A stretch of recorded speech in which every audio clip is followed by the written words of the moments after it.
Hi, I'm Joanna Marsh of Custom Quilts, and I'm a maker for Janome.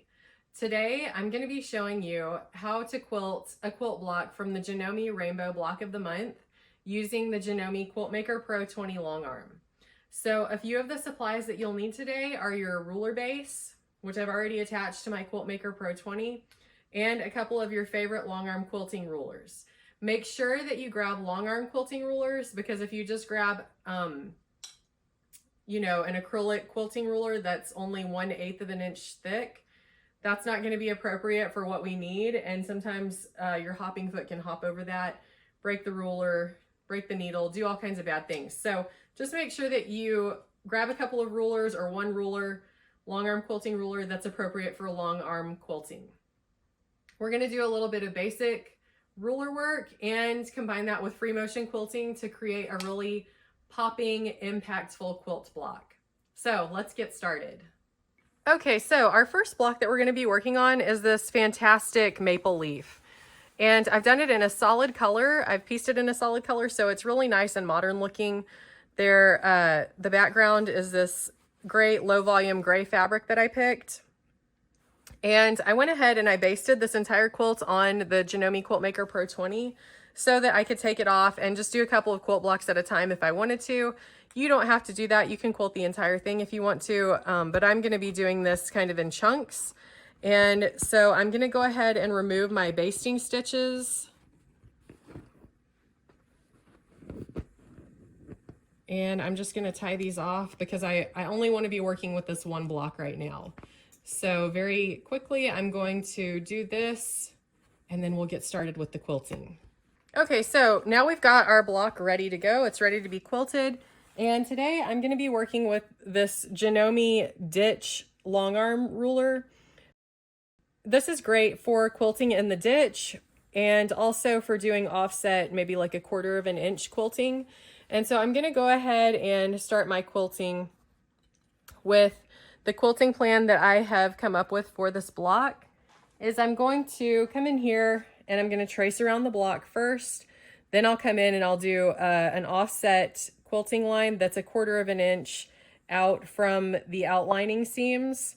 And then I'm going to do some cool Freemotion quilting on the inside of this block. And then I'll come back in and fill in with Freemotion quilting in the background as well.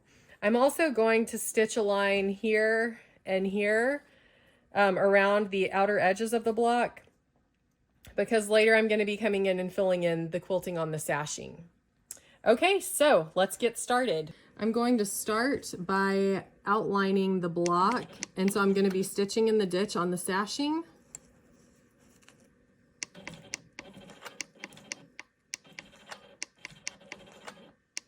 So I'm just taking a few stitches in place. I have my ruler base attached already, and now I'm going to stitch around the perimeter of this block. I've already removed my basting stitches.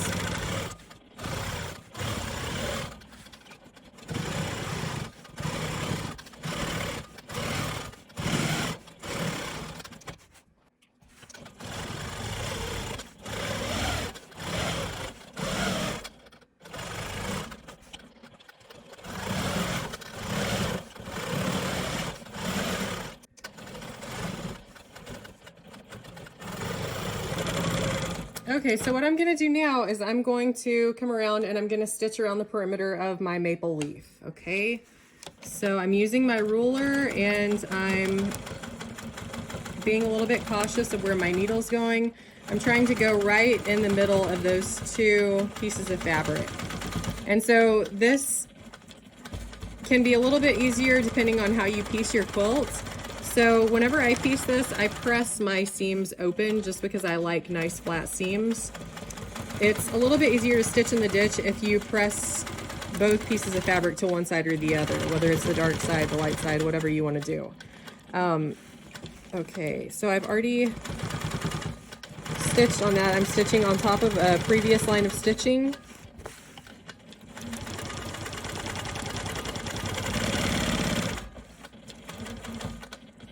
And I'm going to go ahead and quilt all the way around this little stem part.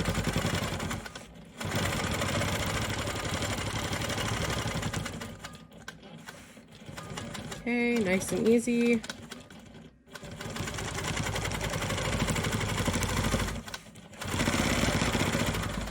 Like so. Okay, then now I'm gonna go ahead and proceed quilting around my leaf. And again, I've already stitched in this ditch on the sashing, so I'm just gonna be stitching on top of a previous line of stitching. Now this does take a little bit longer than the rest of the quilting because I'm trying to be so careful that my stitching falls in that ditch. It takes a little bit of practice, and it's not the end of the world if your stitching isn't completely in the ditch, but it looks really nice when you get it right.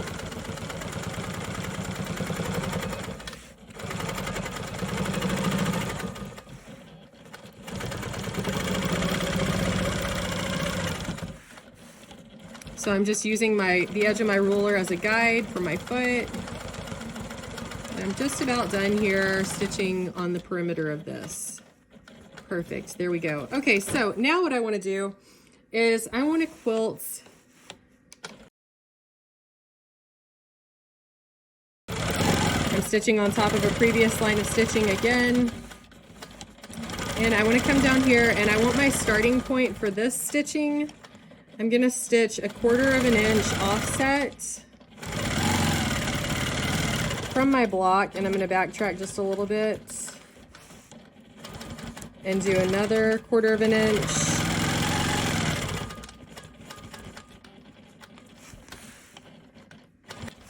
Okay, I'm going to come up here and do the same thing.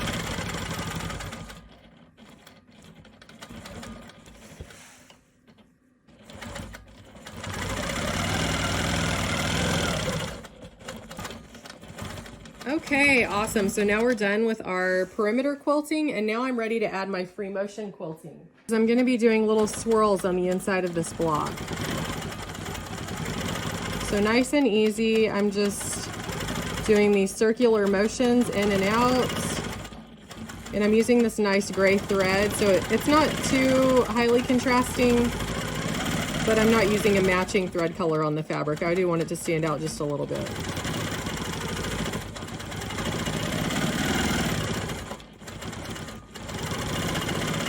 This is one of my favorite motifs to quilt. It's very calming, kind of a meditative, in and out, just doing that circular motion. And whenever I go in, I'm making a rounded inside of my swirl. I'm not doing a sharp point, although you definitely could if you like the look of kind of a hooked inside to your swirl. I'm gonna go ahead and echo that one more time. So all I'm doing is I'm just filling up this little leaf with these swirls. And you could definitely do something that's more, you know, leaf-like. You could quilt some veins on the leaf and a midrib and things like that so that it looks a little bit more realistic. But I just really love these swirls, so that's what I'm going for here. And so I'm kind of nesting these swirls and overlapping them a little bit so that we fill this space neatly. Sometimes whenever you have areas that are really small, like right in here, sometimes it's easier to just echo those rather than starting a brand new swirl. And then you give yourself a little bit more space to create the next one, and so that it has a little more fullness. That way you're not trying to cram one of these swirls into this teeny tiny space.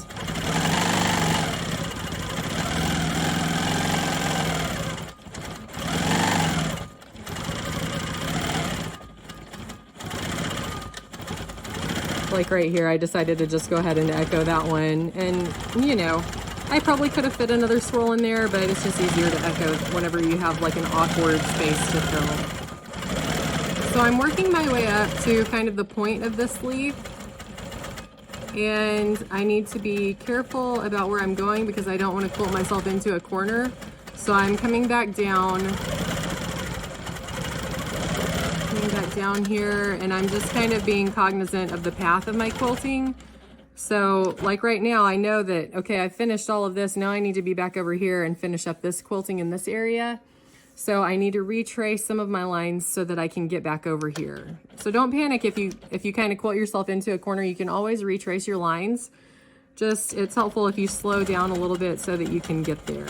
So I'm going pretty slow, making sure that I'm right on top of my previous quilting lines. Perfect, there we go. Now I'm off to the races.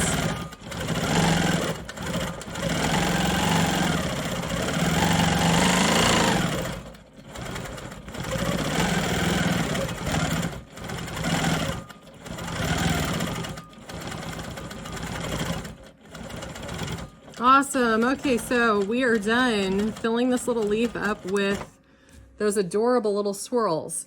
Now I'm going to come in here and I'm going to be quilting some what I like to call smoky swirls in the background of my quilting, okay, in the background of this block. So let's go ahead and do that. And so what I do is I do kind of a partial S shape, and then I bring it in and do a pointed center, pull it back out, and then I echo it, okay? Super simple, and I just repeat that movement over and over again. I'm going to bump my stitches per inch up to 13.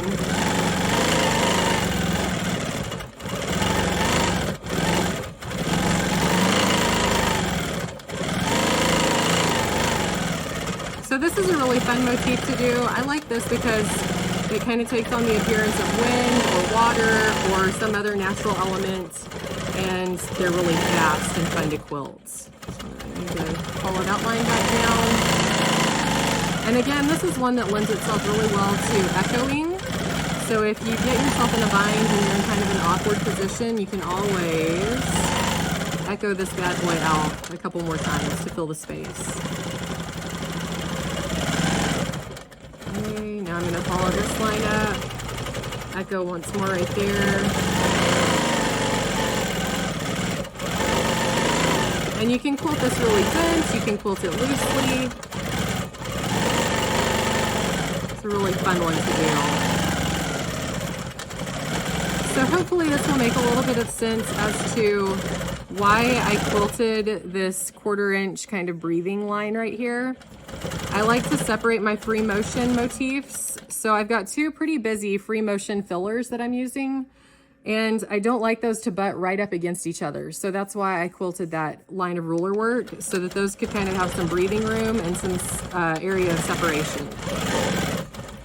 And you don't have to do that. If you like both of them to butt up against each other, that's totally fine. It's just personal preference and what your quilting style is. So whatever you like to do, however you like your quilting to look, that's the right answer.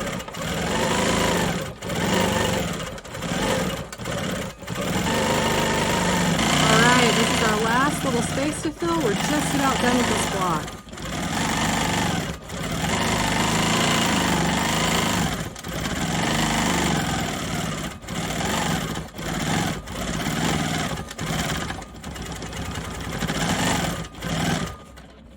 I'm going to follow this diagonal line up with my ruler again. Squeeze a little cute swirl in here.